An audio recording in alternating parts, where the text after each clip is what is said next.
Approaching Thoughts. My name is Daniel Vallis, and welcome to our channel.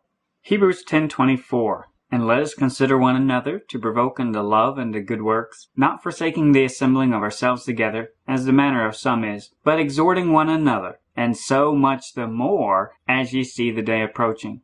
The Bible tells us that as we see the day of His approaching arrive, we should be increasing the amount of activity of encouraging each other and exhorting each other. And exhorting has the idea of we're encouraging each other to action. We're pushing your buttons if we need to. We're challenging you to get busy for God, to get ready. This is what we should be doing. You know, you'll hear a lot of criticism from people who say, oh, you're taking this too seriously, or you're going overboard or something like that. But no, the Bible actually commands us. We're supposed to be doing this so much the more as we see the day approaching.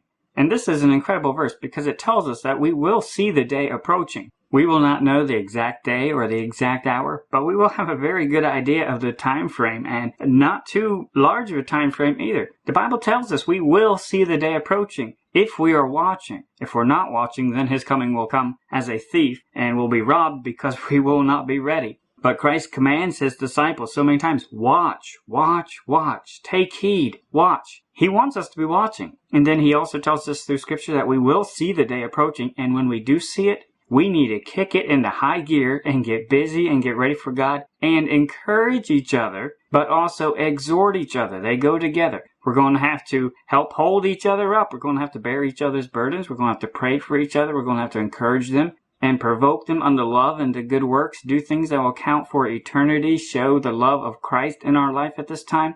And exhort each other, push each other's buttons, challenge them to get busy for God, to stay busy, to burn bright. This is what we are commanded to do, so much the more. We should be kicking it into high gear, putting the pedal to the metal at this late hour as we see the day approaching. We will not know the exact day.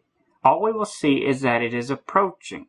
And we have seen this day where we are right now. We have seen this time frame slowly getting smaller and smaller because we've been looking at this prophecy for several months now. So right now we are intently watching, but we've been watching for several months because we knew this was the time frame in addition to the last generation. But just within this celestial clock, this particular sign with Shiloh, there's been so many unique celestial signs. 2 Star of Bethlehems that haven't happened in 2,000 years. And then the 5 visible planets. We cover all this on the timeline. God is trying to call our attention. There are so many unique celestial signs that have happened only in this one little loop that Jupiter's been doing in the hind feet of Leo, right in this whole context of the sign in Shiloh. God is calling our attention, and it's been landing on very important days, different touch points with the tapestry of redemption that we've been studying too as well. We know God has been calling our attention to this time, and we have seen that time has been running out and the time frame getting smaller and smaller and smaller. Because while we do not know the day or hour that He will come, we do know from the prophecy that it does plainly state that the lawgiver will not depart from between His feet until Shiloh comes. And we talked about this in previous videos too. While we do not know the day or hour that He will come, we do know that there is a limit, there is a stop, that there is a roadblock that it will not go beyond. And so we have been looking and trying to figure out and pinpoint down exactly where is that roadblock. Where does that stop? Where exactly are His feet? What does it mean between His feet? And we've been looking at that, trying to nail that down. And we have some close ideas, but we do not know exactly. So we have seen the roadblock approaching. And we know sometime between now and then, Shiloh is going to come and gather His people. That's all we know. We do not know the day or hour, but we find ourselves right now that we're right at His feet. And we're trying to figure out, okay, how much time is left here? Is this prophecy still ongoing? And so I wanted to share some thoughts with you today that we've seen so much drawing our attention to this time period. We have seen the day approaching, and we find ourselves right at 2 thresholds that we're trying to figure out which one is the threshold, which is the roadblock that definitively states between the feet. And we've talked about this several different times. There's the technical approach, which is the natural first approach. And we studied a limited view initially just with the main prominent stars of Leo's constellation. And when we saw past the hind foot of that particular aspect of the constellation, we were kind of wondering, okay, what happened? And then that led us to more study. And then we saw from our study the other day, the idea of the concept. It is a lion. It's not a stick figure. And then also we compared it to other prophecy that follows immediately after this of how being in a region, being in an area defined as the legs is totally acceptable too. And that's even in the very next major celestial sign that comes right after this one. So we know both of the approaches are correct, are valid. There is the technical approach of crossing a line, but then from the biblical example, the very next sign, being in the area of the legs is just as valid. And we have a whole poster on the Revelation 12 sign. If you haven't seen it yet, it's in our Google Drive link in the description box, Signs in the Heavens. And so as we are watching this sign in Shiloh, we see the day approaching where we know we are about to reach a roadblock. We are about to reach a limit. But unlike the Revelation 12 sign, which is very detailed, and you can nail that down to the day and hour, literally, of exactly when that happens, just because of the unique details it gives that enables you to nail it down.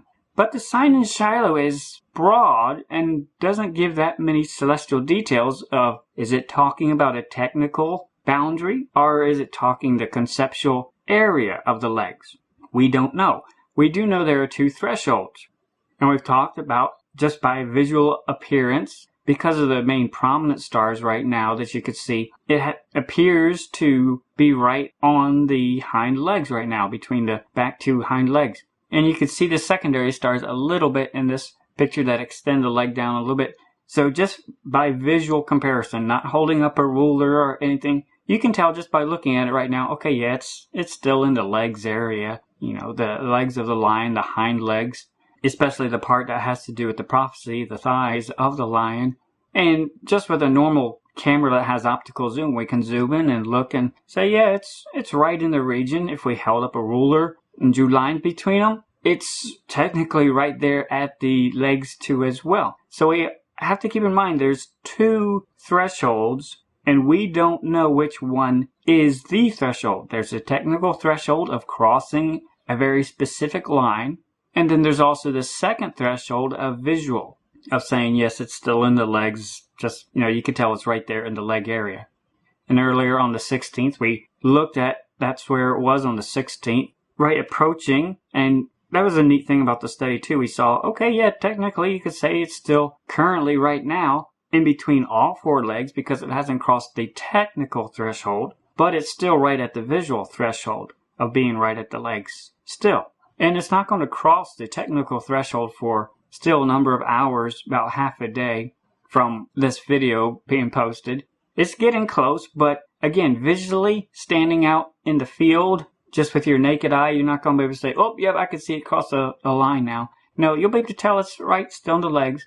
So because we don't know which threshold it is, we are examining the technical threshold first, just because that's the most specific, that's the most technical. And in our modern mindset of constellations being lines and silhouettes and chicken legs and all that, that's our first presumption that we go with today, although the more ancient concept was more conceptual. So we're going to examine the technical first and see how it does on passing that. It still has a number of hours still before it goes beyond to the other side. It'll reach the other side of the line on the 18th. We talked about this the other day. But visually, even once it passes that, just visually, you ask the average person or you ask a child, is it still in the legs? And say, yeah, it's right there in the legs. So as we see the day approaching and we see ourselves right here at the threshold where Jupiter is in the leg area for the last time, we must keep in mind and we must keep sober. We must not let our emotions get away with us.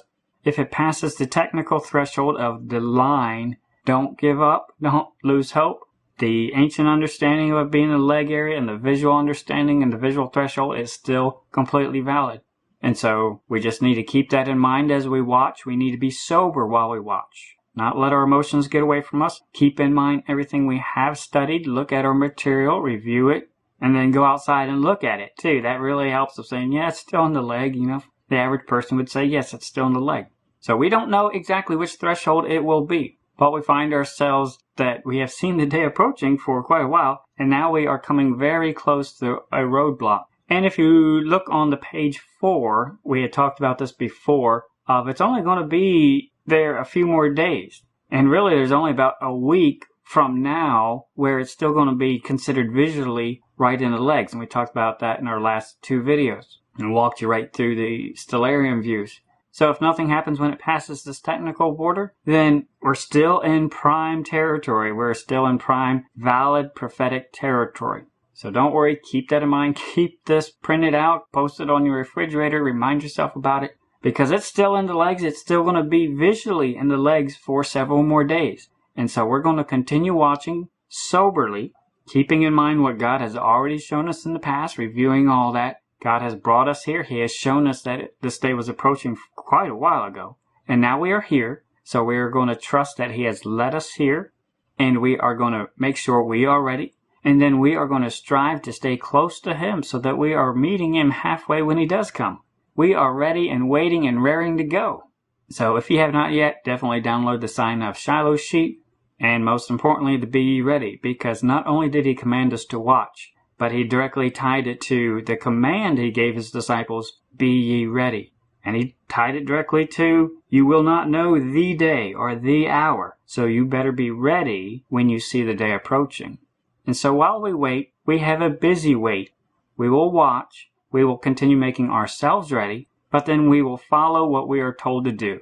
And let us consider one another to provoke unto love and to good works, not forsaking the assembling of ourselves together, as the manner of some is, but exhorting one another, and so much the more, as you see the day approaching. And when these things begin to come to pass, then look up, and lift up your heads, for your redemption draweth nigh. Serve Christ first and highest above all else. Maranatha.